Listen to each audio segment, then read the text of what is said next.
Good evening, dear guests, and many of you are already our friends. Thank you very much for coming, even with this storm, which didn't block you. We are very happy to see all of you with us today at the Apéro Géopolitique project. This is an independent discussion platform which we created together in cooperation with the Swiss University of Applied Science Institute, to raise important or hard geopolitical questions, to understand better what is happening on our planet, thanks to our experts and their analysis. So I will introduce, Hicham already started, and I will a little bit largely introduce our experts and shortly myself. My name is Kati Kojourali. I have been working as a journalist for 20 years, and I'm author of the book Building Peace, Moldova, Switzerland.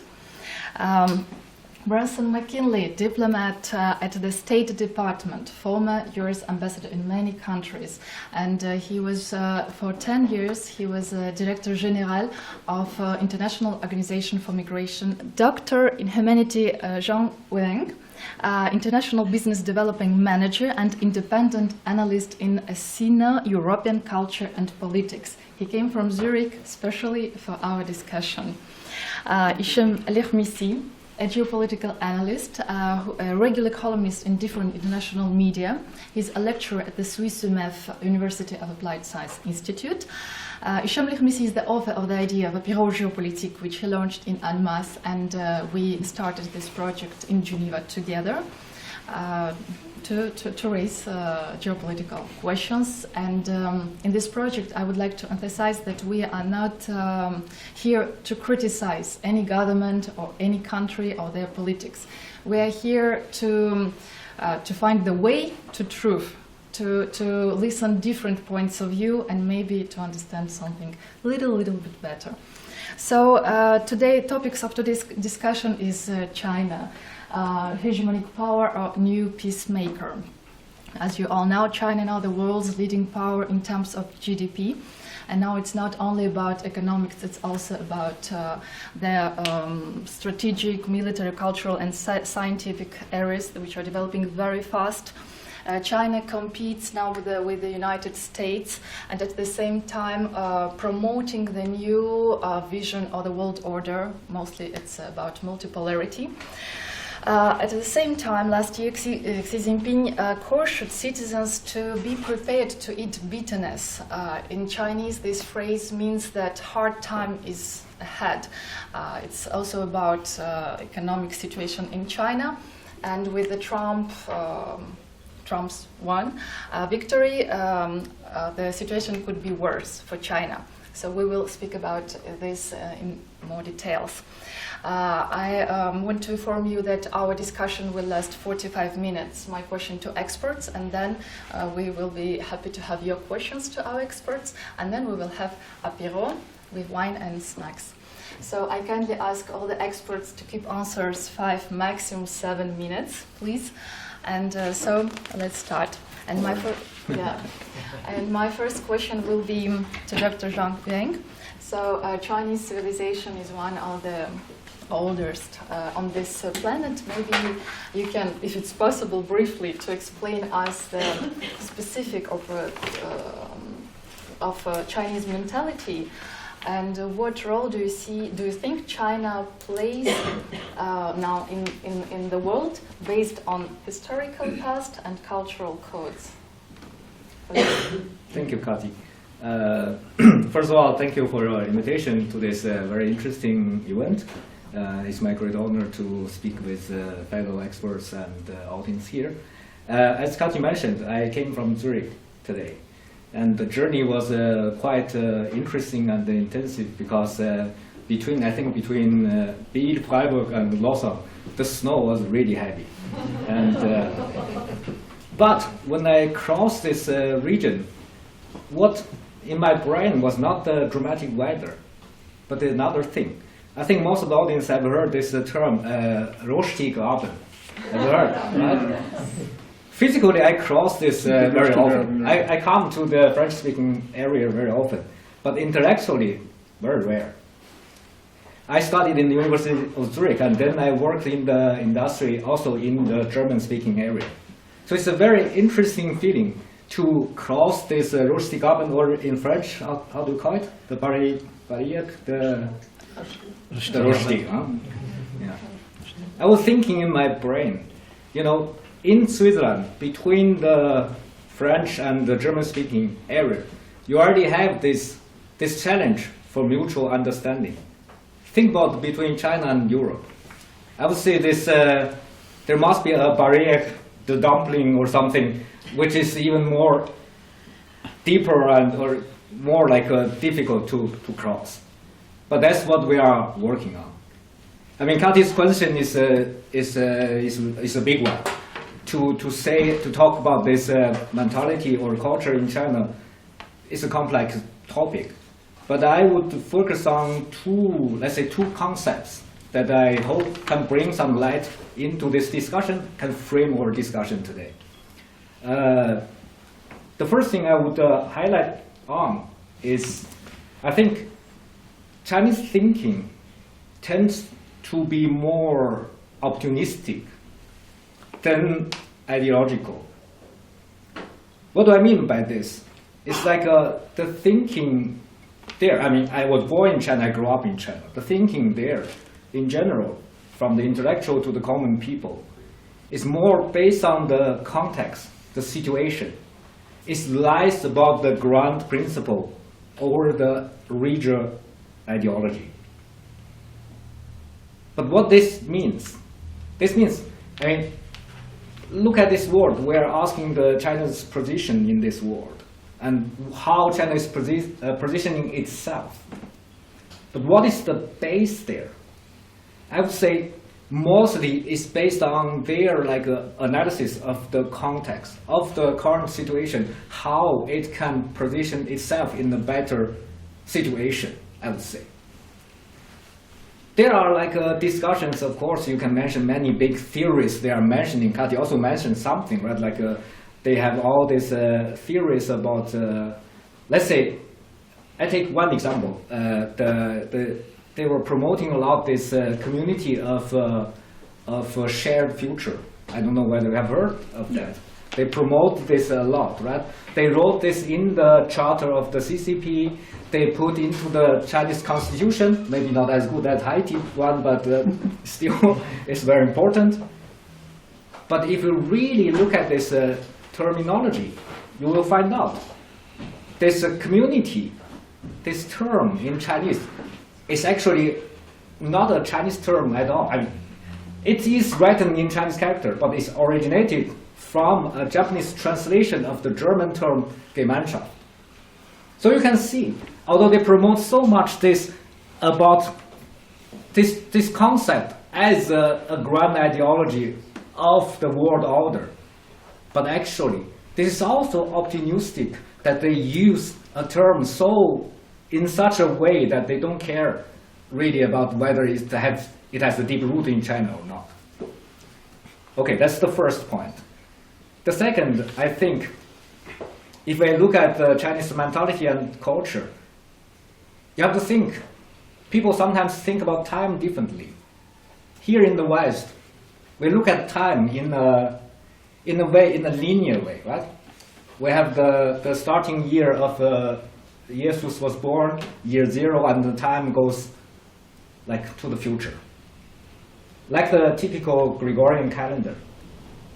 But if you look at the old Chinese calendar, or the way they are looking at the history, it's more like a cylindrical way. It's like a period, right?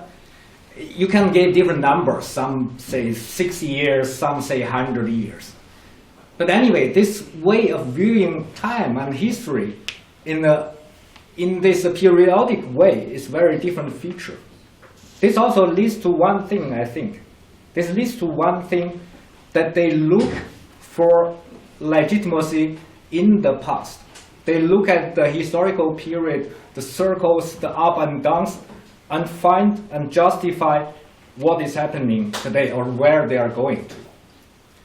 I mean, this point I want to briefly mention. There's a very important concept which the Chinese elites, when they talk about the elites, who they are, not me, but who they are, high-rank government officials, the military, the intellectuals, the think tanks, all these people, they're talking about one concept. It's the so-called 100 years of humiliation, which roughly equal to the period from 1839 till 1949. That's the time the China government lost its control of its vast land to foreign powers. The intellectuals or the elites in China, they are interpreting the current situation. They understand this world somehow influenced by the social Darwinism, which sadly was in turn applied in their view about this world, in their understanding of where China going to put the position for itself. But by understanding this, you can also understand the other things. Maybe we will talk about this later, like why China emphasizes so much about the Taiwan issue, the Hong Kong issue, this territory issue. Why it's so important? Sometimes it even is willing to risk the peace of this region or the whole world. Why they're so heavily loaded by the emotions? That's because they still think this territory they lost during this 100 years of humiliation is a way to correct the past injustice. That doesn't mean, that's my opinion, that's according to the Chinese elites or intellectuals. And also, that's actually the thing that is justifying their view of the current world. So, that's Thank you. You're very, very punctual. Thank you.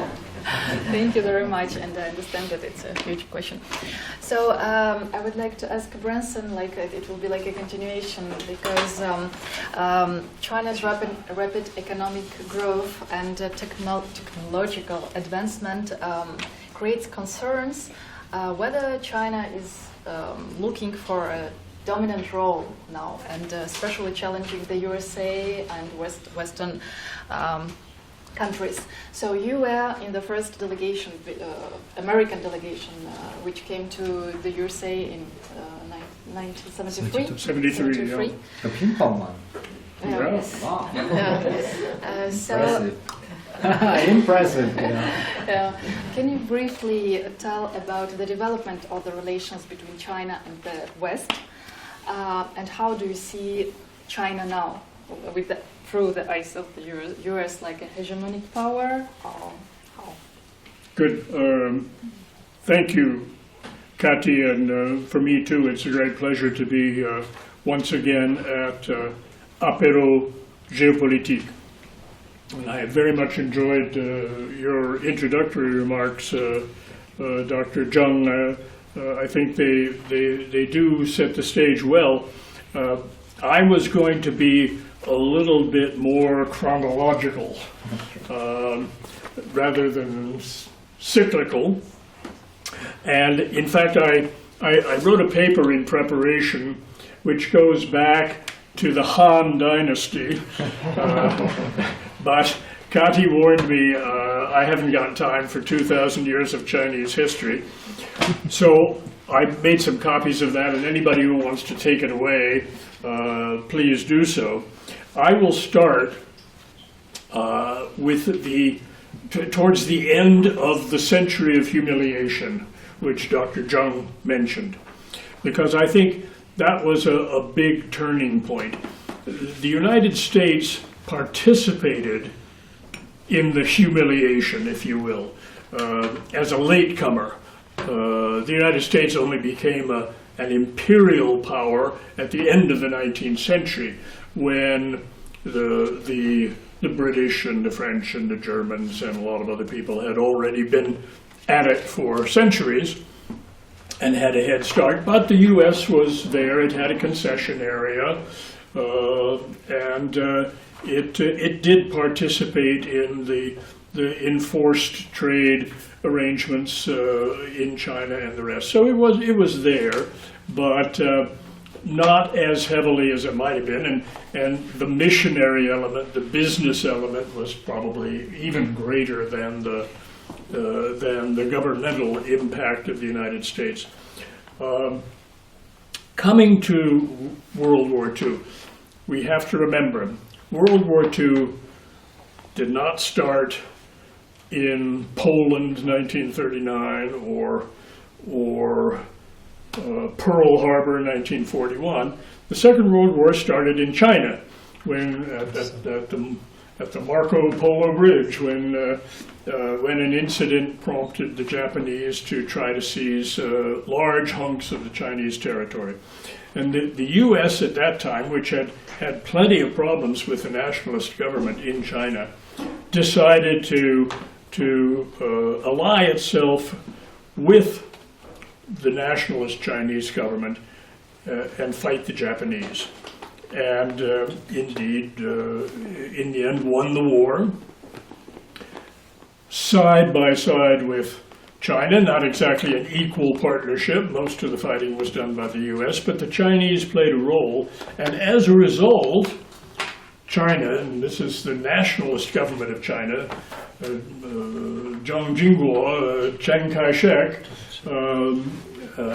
became one of the victor powers of the Second World War. This is a very important designation. Russia was one, the US was one, China was one. And China, in the eyes of the United States, was the major building block for the new world order that the US hoped to create.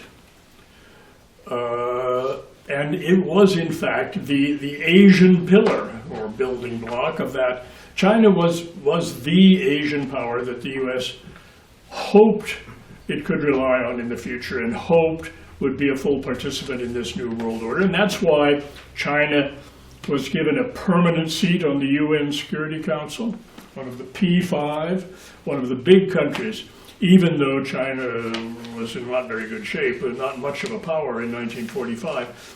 It had, in the eyes of the US, it had great future power. This was Chiang Kai-shek's moment of glory. He, 1945 until 1949, that's when the Republic of China had its moment on the world stage. But it all ended in 1949, as you know, when the Communist Party under Mao Zedong won the Civil War, the renewed Civil War, took over China, took over the whole of the territory of China, except for the island of Taiwan, to which Chiang Kai-shek and his government retreated and set up to survive there across the straits that protected them from Mao's army. And that was the situation which pertained for almost an entire generation. The Soviet Union immediately backed the successful communist revolution in China, and you had the Sino-Soviet bloc, very strong bloc, as opposing the United States position and hegemony. The United States supported the Republic of China, and both parties, both the People's Republic in Beijing and the Republic of China in Taipei, claimed they were the legitimate government of China. Not the other guys, they were the legitimate government. The US backed that. The US and most of the Western countries backed the Republic of China's claim. And so you had the one China idea, which is still very much alive today. If you go to Beijing, there is one China. There is one China. And for a long time, that was also a very strong idea in Taiwan, although that's kind of, Chiang Kai-shek died, the nationalists lost power, Taiwanese came to the fore, things changed. Anyway, that was the situation which brought about a generation of hostility and containment. So after a period of engagement and friendship during the war, 30 years up until 1979, the U.S. opposed the People's Republic of China in any way they could. They fought a hot war in Korea. The Korean War was a war between China and the United States and others, with the Koreans in the middle. The Vietnam was another war which, in one sense, not the most important sense, but in one sense it was a conflict between China and the United States. So a 30-year period of considerable hostility and a desire to contain and oppose China. But finally, led by Charles de Gaulle, who recognized Beijing in '64, and because finally the U.S. saw that their position was essentially nonsensical, in 1979, Jimmy Carter, as President of the United States, brought about full diplomatic relations, and the Republic of China in Taiwan lost its permanent seat on the UN Security Council. Beijing got it, has it still. They became, in effect, the bloc that the U.S. hoped would be on its side. But another thing happened, very important, and that thing has a name. It's Deng Xiaoping. Deng Xiaoping said that the way forward for China is by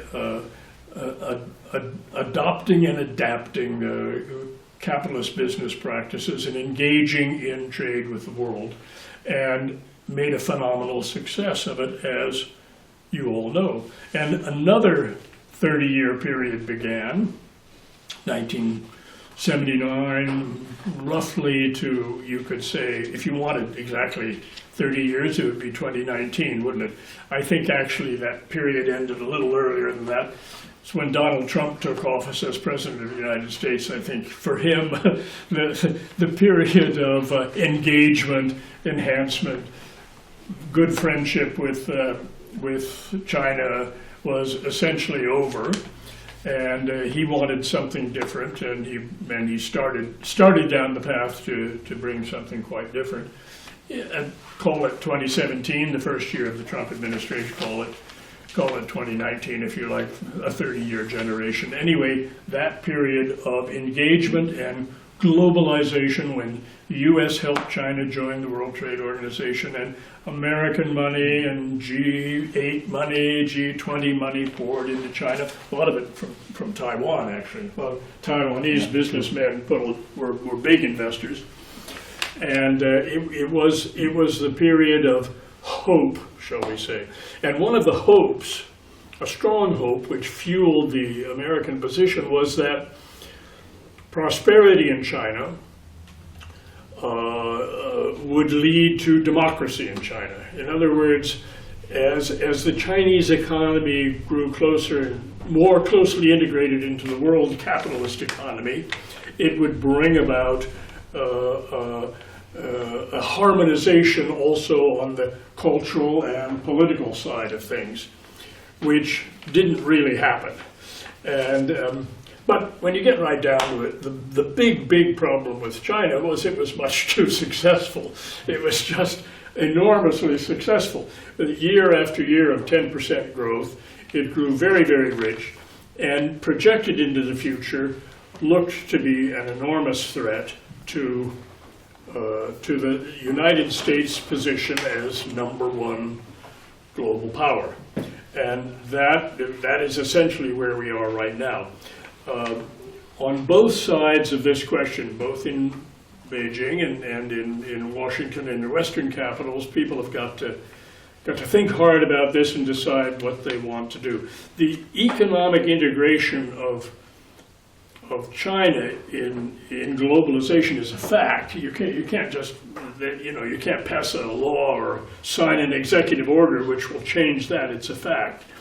But a series of countries, if not hostile to China, at least worried about China on their periphery and under the influence of the United States, Japan, Taiwan, Philippines, Indonesia, going all the way over to India in a certain sense, are open to the idea of containment. And so now, both in Beijing, where they have to decide, are they going to be hegemonic? Well, China is the Middle Kingdom, right? China is, in its own head, the hegemonic power in Asia. I mean, not because political leaders say so, just because it's so big and it's so central and it's so there and it has exercised so much influence through all of East Asia, through all of history. So China is the regional power. The U.S. Is a recent arrival, but hopes to contain it. And now we shall see. Mr. Trump has named his foreign policy team. They're all hardliners, and they're all anti-China hawks. But are they going to be able to contain China? Will they contain the economic growth of China? Well, it's not up to them. That's up to the Chinese, and they've shown that they can overcome great difficulties to continue growing, and I think they will. In fact, I would go so far as to say that China now has the upper hand. The momentum is on the side of China. Will the countries around China join the U.S. in an attempt to squeeze them? Maybe they will. If they really think that the Chinese rearmament and the Blue Water Navy and nuclear weapons and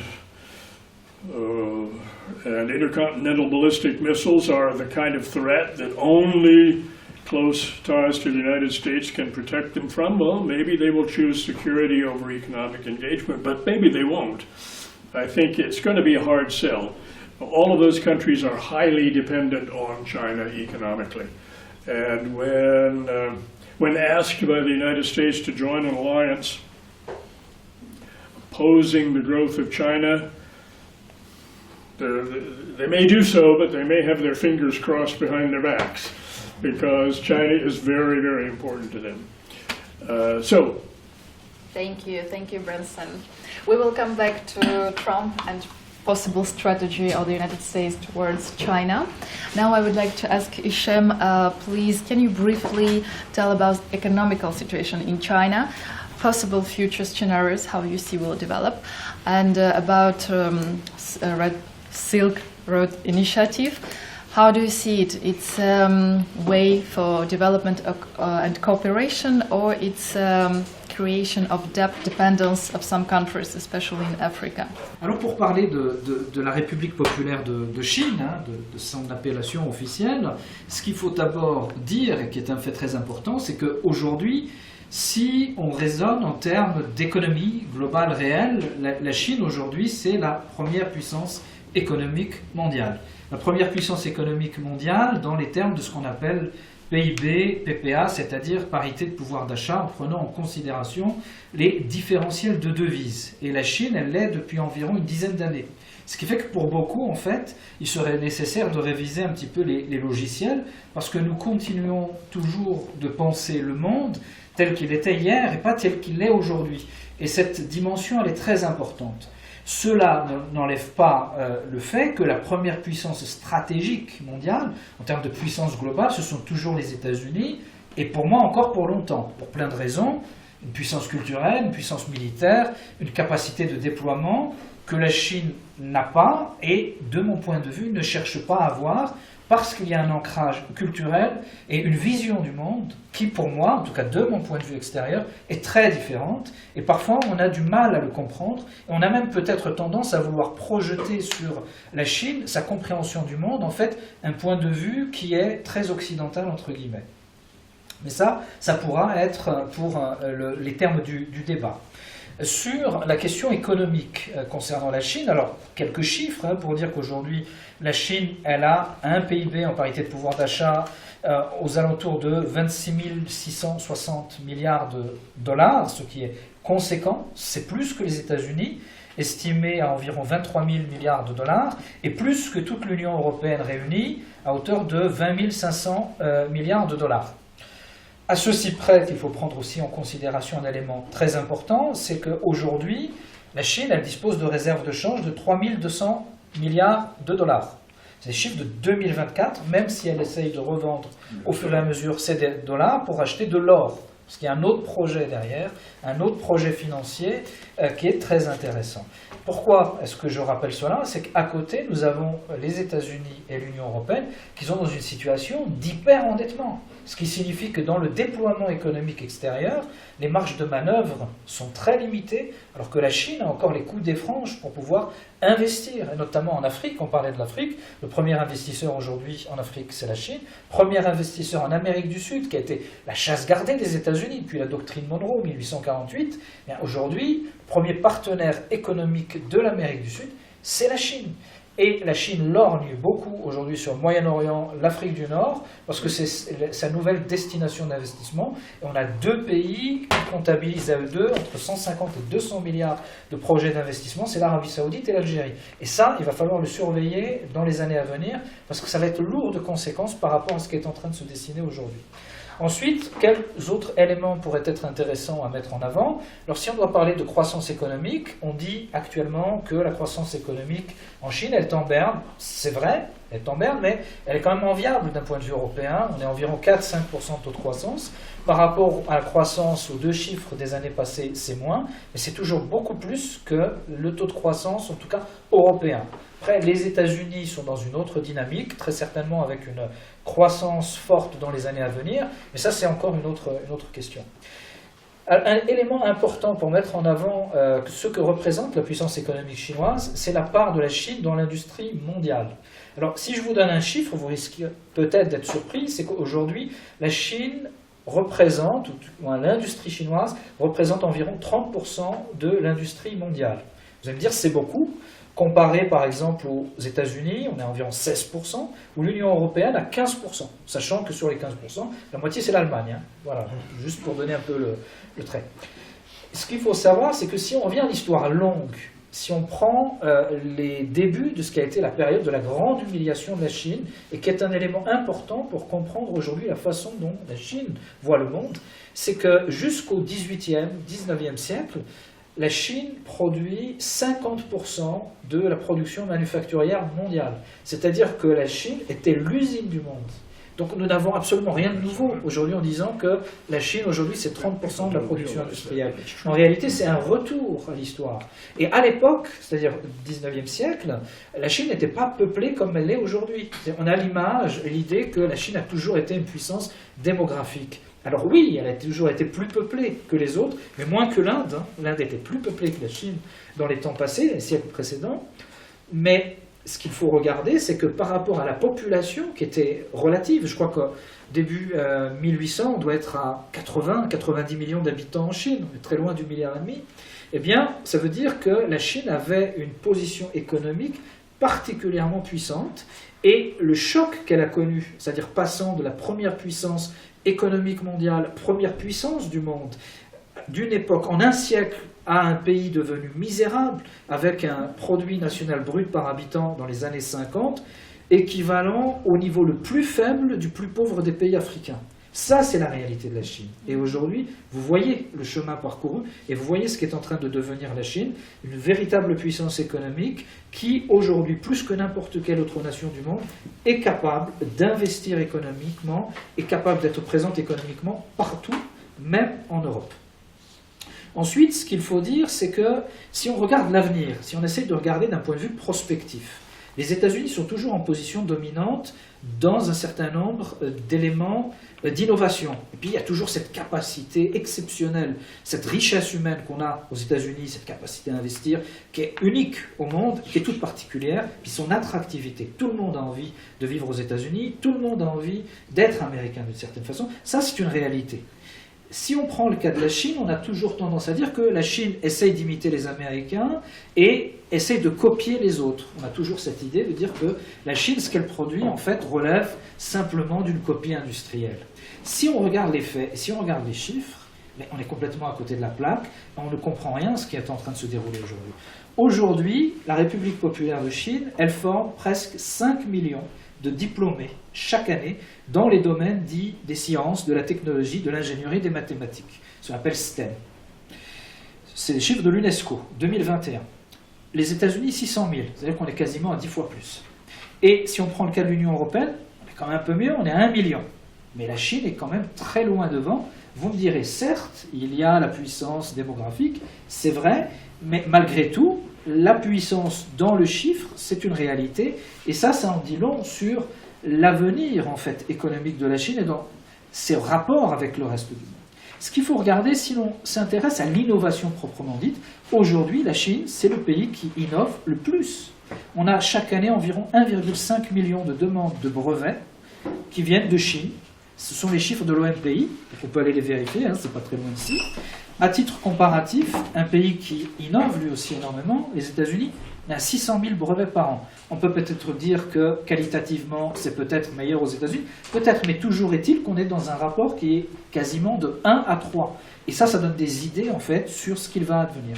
Ensuite, si on s'intéresse aux structures économiques, l'économie chinoise, elle est très fortement liée à l'industrie, elle est très fortement liée à la construction, elle est très fortement liée aussi à tout ce qui est lié aux énergies, notamment énergies renouvelables, contrairement à toutes les idées reçues qui nous mettent en avant le fait qu'on a un pays qui s'appelle la Chine qui serait devenu le premier pays pollueur du monde, ce qui est logique puisque c'est la première industrie du monde. On oublie de dire qu'aujourd'hui, la Chine, elle produit plus de 70% de l'énergie issue de ce qu'on appelle les industries d'énergie renouvelable au monde. C'est le pays qui fait le plus d'efforts même pour l'amélioration écologique de son environnement.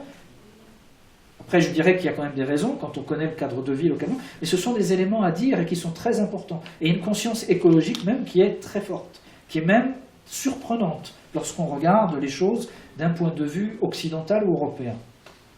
Ensuite, je disais la structure de l'économie, on a des économies européennes, des économies occidentales, qui sont particulièrement financiarisées. À plus de 80%, on a des économies de services. Et si on reprend l'analyse d'Emmanuel Todd dans son dernier ouvrage, qui était, alors je ne sais plus, La chute de l'Occident ou Le déclin de l'Occident, qui est très intéressant et que je vous recommande fortement de lire, qu'est-ce qu'on découvre et qu'est-ce qu'on voit ? Todd considère aujourd'hui que si on prend les revenus globaux des pays occidentaux, il faut leur soustraire quasiment 20%, considérant qu'une grosse partie de ces PIB sont surgonflés. Par quoi ?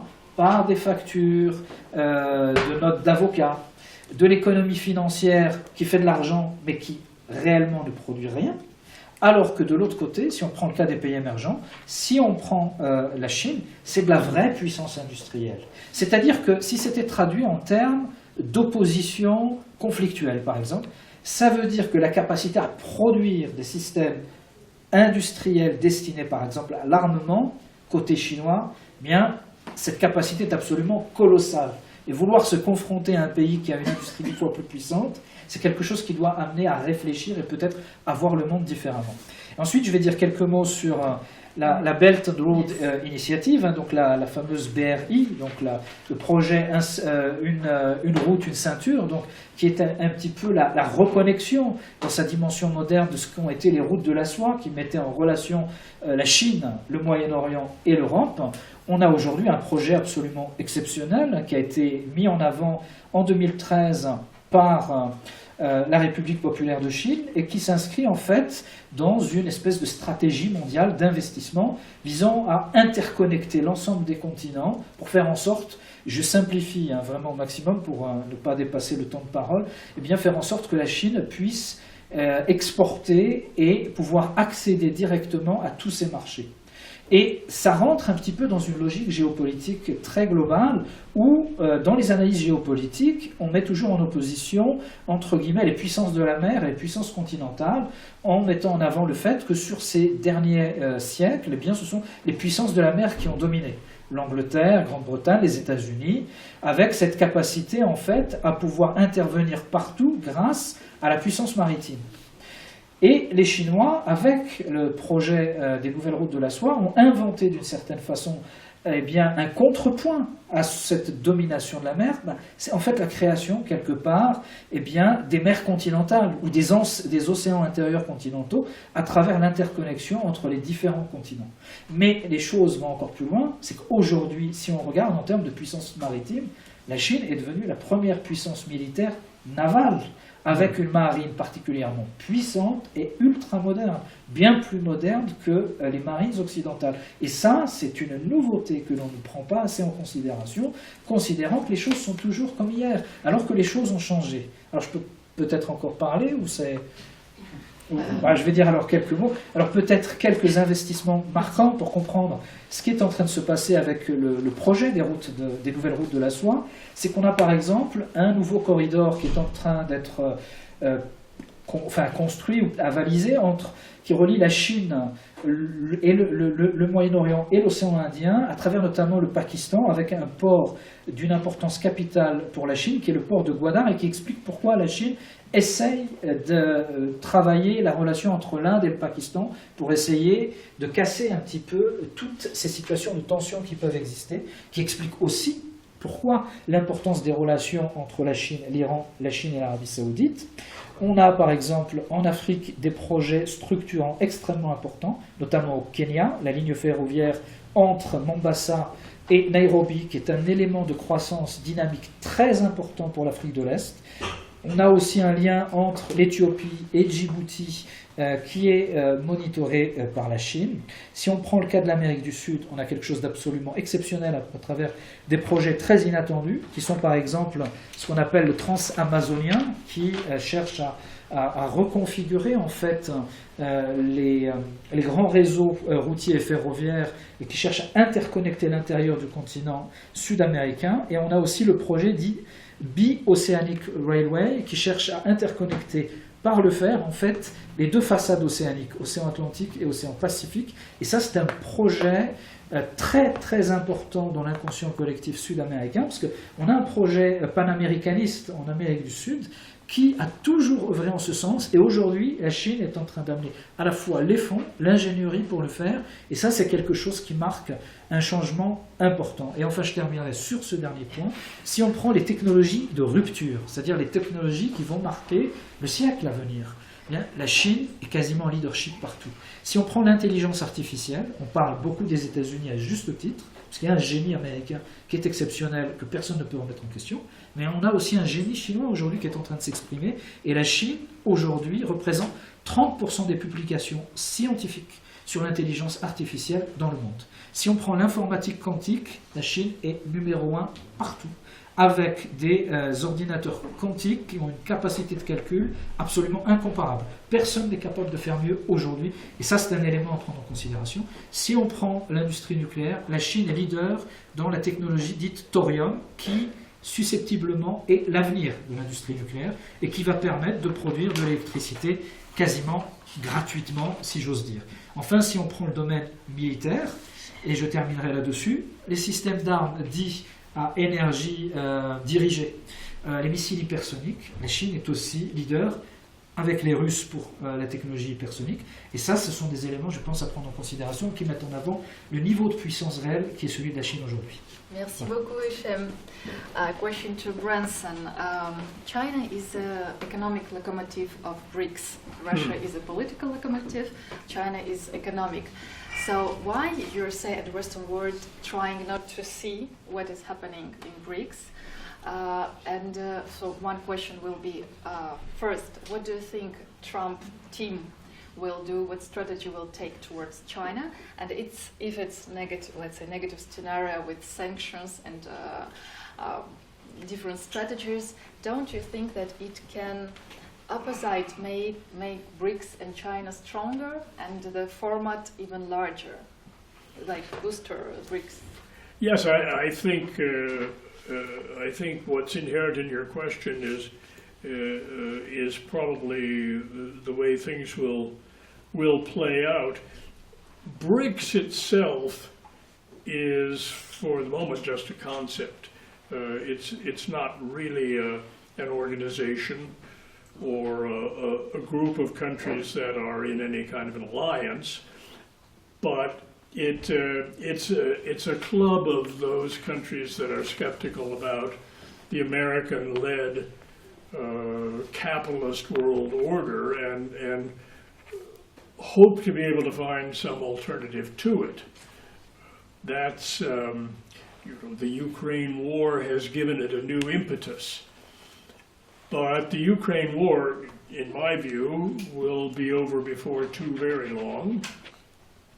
And then if the United States is able to pivot to Asia, as it has said it wants to do now for the last 10 years, it will be a different kind of a game. And I don't at all exclude the possibility that the hardliners who are now coming to the fore in the second Trump administration will discover that their maneuvering room is fairly limited, and they're going to have to adopt some other kind of strategy. And one strategy would be to separate out the different parts of the BRICS, to treat China differently, to treat Russia differently, to treat India differently, to treat Brazil differently. I think the different elements of BRICS can be separated. This is a little bit like the strategy that Nixon and Kissinger tried to put in place back when I first went to China 50 years ago. You know, try to address the concerns of China through a form of détente, try to address the concerns of the Soviet Union through a form of détente, and split up the bloc into its constituent parts, which are more easily controlled. So I think that would be the way the American government, looking forward, will address BRICS as a club that it doesn't want to join, but which is susceptible to being split apart into its elements. I think that's probably the way the hawks will go at it. Yeah, interesting. And about Taiwan, you know, the USA in many ways trying to provoke China to resolve this question in a military way. So common military exercise, selling weapons, visiting senators, American deputies coming to Taiwan. All this looks like they are provoking China. So what they are expecting from China, how China should do, and then it developing their military defense, it's alarming the USA why they're doing this. So in this situation, what prognosis do you have for Taiwan and China, and what China should do in this situation? China should wait. China should exercise the long-term view that it is famous for. China should be patient. One day, one China will be a fact, and Taiwan will be a part of the big China again, just as Hong Kong is part of the big China again.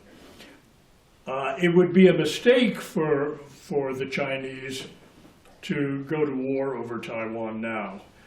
I don't think they're going to make that mistake. I have great respect for the strategic vision of the Chinese leadership. I think they're going to take their time. They're not going to provoke anything. Relations between Taiwan and the mainland in business technology and human concerns are fairly good already. The situation is not fraught. The only thing that might upset that prognosis is if Taiwanese nationalists came to the fore in Taiwan and decided they would try to declare independence.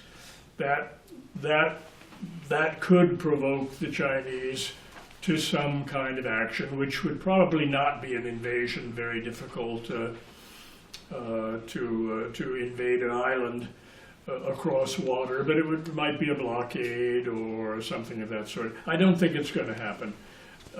The U.S. government, bless its heart, has made a lot of silly moves by sending high-level delegations to Taiwan to give the idea that somehow Taiwan might break away from China and exist independently without any influence from Beijing. This is a dream. It's a myth. It's not really going to happen. The Chinese are irritated. I mean, Beijing is irritated when a congressional delegation shows up in Taipei and it talks about defending Taiwan to the last Taiwanese. But Beijing knows that Washington doesn't want a war with China either over Taiwan. Taiwan is very important to the U.S. in terms of a containment strategy. If it's going to have any kind of a containment strategy, it has to have Taiwan in it. But we're talking short term now, and China is thinking long term. I think our grandchildren will probably still see two different governments in Beijing and Taipei, both claiming to be the parts of one China, and one day it will come true, but nobody is going to push it on the Chinese side. That's what I think. Maybe Dr. Zhang thinks I'm naive, but Dr. Zhang, a question to you. China now is positioning itself as a diplomatic counterbalance, proposing peace initiative like with Ukraine. So, your opinion, is it a generous attempt to a global stability, or it's a strategy to enlarge its influence? So, it's basically a question. Yeah. First of all, I'm sitting here not representing of China. I'm Chinese ethnically, but I'm more from let's say transcendent perspective to look at these issues. I'm also not a scholar of politics. I'm more a scholar of culture. So China's action in Middle East, according to my perspective and my observation, China's action in Middle East, China's effort in the Russian-Ukrainian war, or the lack of effort in stopping the war, all of this, I think is still an opportunistic and strategic maneuver, rather than sincerely try to build up a stable or peaceful world order. That's just my observation. Mm-hmm. But why I'm saying that, again, is because I think they are lack of a grand ideology behind. They don't know where to go. Mm. I mean, they have the economical power. They have the industrial development, which by the way, I've been working in the industry for 5 years, which I also made a good observation how China is coming up with the technology, with the manufacture, with the high precision machines, with all this technology, AI technology, all these things. They have it. But if you look at the discussion, which bring back to our topic today, there are many different definitions of hegemony, right? There are all kinds of theories. But interestingly, I think America is a good example to show what is hegemony, if I may say that. I cannot help but hear Brunson was using the term like China was given a position in the UN, and we decide who to do it. Yeah, but that's one thing. But I want to say, as I mentioned from the beginning, China is also a culture. The Chinese mentality is also a culture very much looking back to look for the legitimacy. So I want to say that there is a long-lasting discussion in China, in Chinese intellectual atmosphere, among the intellectuals, actually not now, but really in the past, is about how a government or an empire or a king should govern its people. At that time, mainly domestic. This is the discussion revolved at the end into two concepts. Interestingly, one is the so-called the way of a hegemon. It's called 霸道 in Chinese. The other one is so-called the way of the king. It's so-called 王道. What does that mean? The so-called the way of hegemon means emphasize the rule by strength and power. It typically applied in the situation of chaos of a competitive situation. But on the other hand, the way of king emphasizes the rule by virtue, by justice, and aiming a long-lasting peace. these two concepts has been discussed so deep and so long in the Chinese political thoughts till today. All the way till today, there are still a lot of discussion, and they start to apply, really bring this discussion or bring this pair of concepts to the discussion of international relationship. The Chinese intellectuals are busy by this, how should we understand this world? Which way we should use, in what situation? But on the other hand, you can also see, when they are so busy with this discussion, that means they are still in lack of this fixed thing there, right? So they don't have a fixed idea what should be. But if we look at the real politics or real history, it's always a mixture of these two things. For me, of course, the economical influence or economical power will definitely bring political influence, sometimes even military influence, for sure. This is the history. We don't have to discuss that, right? But if you ask me, if I observe, I mean, I have been living in Europe for more than 10 years, but I still have a deep connection with the intellectuals in China. If I observe what is their position, I think they don't have a fixed idea. They are hesitating. They are hesitating which way to choose. They are hesitating which way, the way of king or the way of hegemon will take the upper hand. But of course, it depends on many things. It depends on the internal problems. There are economical challenges, for sure. There are social tensions, right? If you read the news last week, 3 times mass attack just, in different cities, in different locations. There are a lot of things they have to handle. But of course, it also depends how the outside world is reacting, how America is reacting, more provoking or more, facilitating in this, putting fuel in the fire. It depends on all these factors.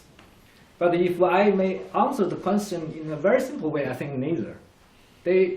From China perspective, from my observation, they don't have a clear way to go. But if I may use another metaphor, I like to eat. I go to all kinds of restaurants. And again, we come back to the Roshi Garden. In Zurich, I tried quite some Chinese restaurants. But I would say they all adopt to the local taste, let's say in this way. We're not criticizing anybody. But if you cross the Roshi Garden, you go to the Chinese restaurants, which might be even owned by the same owner. The tastes are slightly better, I would say. So from this, I would think, when we are talking about China's influence in this world, China's influence in Europe, all these things, it could also be shaped by the perceptions here. How you expect it, how you handle it, how you deal with it.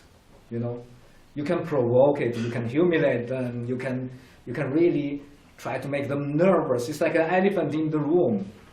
China is big, the economy is big, the military power is big. It's like a big elephant, but probably not really having a clear direction where to go, but it's a little bit nervous. You can find a way to think how to keep all the nice porcelains and all the things safe, right? That's my thinking. That's very personal, I say. Thank you very much. My last question to Hichem will be about Chinese diplomatic initiatives. It's about Saudi Arabia and Iran, some peace talks in Africa started by China. So can you shortly speak about this and also answer the main question of the discussion? Pour revenir à la question de l'hégémonie.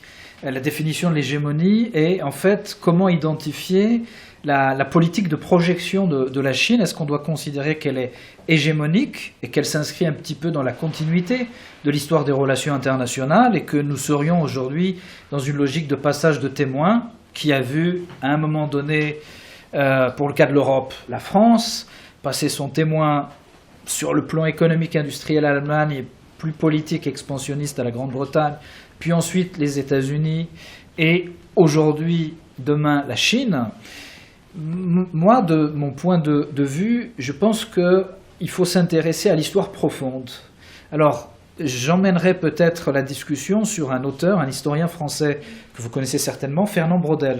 Fernand Braudel, je vous recommande vivement de lire Grammaire des civilisations, et en fait, il a une analyse qui est très intéressante où il s'intéresse, entre guillemets, au centre civilisation, ce qui fonde un petit peu leur pensée profonde, pour essayer de réfléchir à la façon dont, justement, ils pourraient se déployer à l'échelle internationale dans cette logique qui est cette logique hégémonique, ou bien peut-être un leadership qui prenne une autre direction.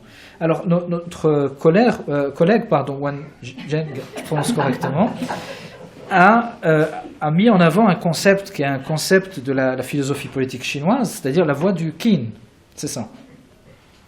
Et derrière cette idée, il y a l'idée, en fait, qui est une idée impériale chinoise, qui voulait qu'en fait, l'empereur en Chine soit considéré, entre guillemets, comme le fils du ciel, et qu'il a une mission. Et cette mission, c'est d'assurer l'harmonie entre le ciel et la terre. C'est-à-dire que la mission du politique, c'est une mission pacificatrice. C'est-à-dire que ce n'est pas une logique qui s'inscrit dans une logique philosophique qui est celle de, si j'ose dire, la philosophie classique européenne, notamment dans les relations internationales, d'être toujours dans des logiques théoriques de recherche d'un hégémon. En gros, comment écraser les autres, comment dominer les autres, comment faire en sorte que nous soyons dans une toute-puissance absolue qui ne soit jamais remise en question, avec des théories, le piège de Thucydide, comment la première puissance risquant d'être dépassée par la deuxième devrait se protéger ou inversement. Je pense que dans la philosophie politique chinoise, on est dans une autre tradition, qui est une tradition qu'il faut savoir comprendre et expliquer. Si vous prenez déjà l'appellation de la Chine, l'empire du milieu, déjà on est dans une logique qui est une logique d'équilibre. Si on prend la façon dont la Chine a construit ses frontières et s'est représenté ses frontières, on a quand même le cas unique d'un grand empire qui s'est fixé lui-même des limites. La muraille de Chine. La muraille de Chine était quelque part une limite à son expansion. Si on revient au XVIe siècle, on a deux phénomènes concomitants très intéressants. On a en Europe le phénomène que vous connaissez, c'est-à-dire, entre guillemets, la conquête des Amériques, Christophe Colomb, les différentes expéditions, le colonialisme européen en Amérique, et vous avez, quelques décennies auparavant, un phénomène de grande expédition navale, des expéditions navales beaucoup plus importantes que celles de Christophe Colomb. C'était à l'époque de l'amiral Zheng He, c'est ça. Je pense que je prononce mal parce qu'il n'y a pas eu de réaction. Donc, le Zheng He, bon, qui pour la petite information, et c'est utile, ça met aussi la dimension multiculturelle de la Chine, était musulman. Et on a eu des expéditions partout en Asie, en Afrique, jusqu'à Zanzibar, avec, il me semble, le retour d'une girafe à la cour impériale. Et on aurait eu même des expéditions sur les terres d'Australie et jusqu'en Amérique, mais sur la côte ouest, notamment sur la partie Californie, voire Amérique du Sud, avant même Christophe Colomb. Et ce qui est intéressant, c'est que dans le débat intellectuel du moment en Chine, la réflexion, c'était de se dire, eh bien, nous avons noué des nouvelles relations commerciales, on nous a envoyé des cadeaux et nous répondons par des cadeaux, nous essayons de nouer de bonnes relations, et à un moment donné, que fait le leadership chinois? Il se tourne sur lui-même en disant, bon, finalement, à part du commerce qui ne rapporte pas forcément beaucoup, on va se concentrer plutôt sur l'intérieur. Et c'est ça qui a été pendant des siècles et des siècles la vision de la Chine. Si on prend la période que les Chinois appellent la période de la grande humiliation, à un moment donné, on se retrouve avec deux puissances montantes, la France et la Grande-Bretagne, surtout la Grande-Bretagne, qui veut vendre des produits à la Chine. Les Chinois disent, mais nous avons tout, nous produisons tout, donc vous n'avez rien à nous vendre, nous pouvons vous vendre, mais nous n'avons rien à vous acheter, pardon. Pourquoi? Parce qu'on a une puissance pré-industrielle en Chine, une production très importante. On est à cette époque-là, une époque où tout ce qui est, vous savez, tout ce qui est set de table, de l'époque, vaisselle, etc., est exporté de la Chine vers l'Europe assez largement. C'est ce qu'on a appelé la mode, hein, pardonnez-moi l'expression, il n'y a aucune connotation raciste. Ça a été ce qu'on a appelé, par exemple, à la cour de Versailles, la mode des chinoiseries, où partout on avait un objet qui venait de Chine. Donc c'est cette époque-là. À ce moment-là, comment les Britanniques vont forcer le commerce en Chine? Bon, la politique de la canonnière, ok, mais à travers l'opium, en créant un besoin. C'est-à-dire, le besoin, c'est quoi? C'est l'opium qu'on va diffuser. On va, entre guillemets, rendre addict une partie de la population chinoise, et notamment des élites à l'opium. Ça permet en même temps de briser la société d'un certain point de vue. Et c'est ce qui s'est déroulé. Et c'est ce que les Chinois, jusqu'à aujourd'hui, me semble-t-il, dans beaucoup de réflexions et de retours sur l'histoire, eh bien, rendent compte, parce qu'ils l'ont vécu comme une humiliation. Et la Chine a une vision aujourd'hui qui est une vision originale, qui, pour moi, propose un leadership d'un genre nouveau. La Chine travaille pour ses intérêts, elle ne le fait pas en tant que bon samaritain, il y a un intérêt économique évident, mais elle l'a théorisé. Cette théorie, c'est la théorie du partenariat gagnant-gagnant, win-win. Nous faisons des affaires, ce que nous pouvons gagner, nous essayons de faire au mieux, d'avoir la meilleure équation possible pour justement être gagnant, mais dans une logique qui s'inscrit dans une logique historique continue, qu'on retrouve dans les trois pendants de ce qui font l'identité de la Chine, l'idéologie ou la pensée taoïste, l'idée de l'harmonie, la pensée du confucianisme, c'est-à-dire l'ordre, et la pensée du bouddhisme, c'est-à-dire l'ouverture, même si aujourd'hui, on peut dire beaucoup sur ce qui reste de ces éléments en Chine, et notamment du dernier. Mais je pense que c'est un élément structurant très important et que la Chine est en mesure de proposer un leadership un petit peu nouveau, qui s'inscrirait plutôt dans la pensée, si on prend la pensée des relations internationales occidentales, la logique de Morgenthau, balance des pouvoirs, balance of powers, ou simplement la logique qui a été celle à l'origine de la création de la Société des Nations et Wilson, parce qu'on a aussi cette vision du monde, cette idée, c'est-à-dire entre guillemets du commerce pacificateur, et lorsqu'on voit la façon dont la Chine a réussi brillamment à rétablir les relations diplomatiques entre deux pays qui étaient au bord de la guerre, l'Iran et l'Arabie Saoudite, comment aujourd'hui les Chinois essaient de trouver une solution en Palestine, ont réussi à faire venir les représentants du Hamas à Pékin pour leur donner une dimension internationale, pour faire avancer le dossier palestinien. Lorsqu'on voit sur le Soudan la façon dont la Chine essaie d'intervenir en tant que médiateur, comment elle essaie de pacifier les relations entre l'Inde et le Pakistan, je pense qu'on a un modèle d'un leadership intéressant et un vrai challenge en fait pour les États occidentaux.